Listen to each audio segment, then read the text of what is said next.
мы усе пікеты грамадзянскай кампаніі «Еўрапейская Беларусь» былі пад лозунгам калгаснай дыктатуры «Баста». І таму зараз мы, асацыюючы гэтую сістэму з калгаснай дыктатурай, не персанальна якіх-небудзь чыноўнікаў, а ў цэлым сістэму.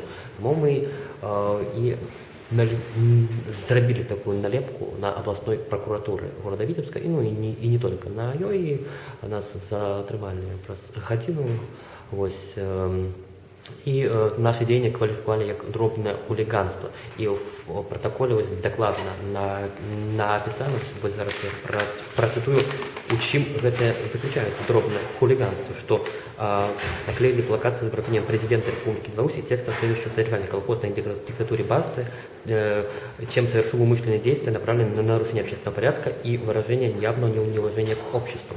То бок лічыцца, што калі прадставаць супраць калгаснай дыктатуры, то гэта і з партрэтам Лукашэнкі, то гэта непавага да беларускага грамадства, але больше беларускага грамадства наадварот солидаризуется с таким лозунгом. Это, можно сказать, мы выказали гэтым павагу да беларускага грамадства, а не павагу да гэтай мафіі, якая п'е кроў уже 26 год з народа.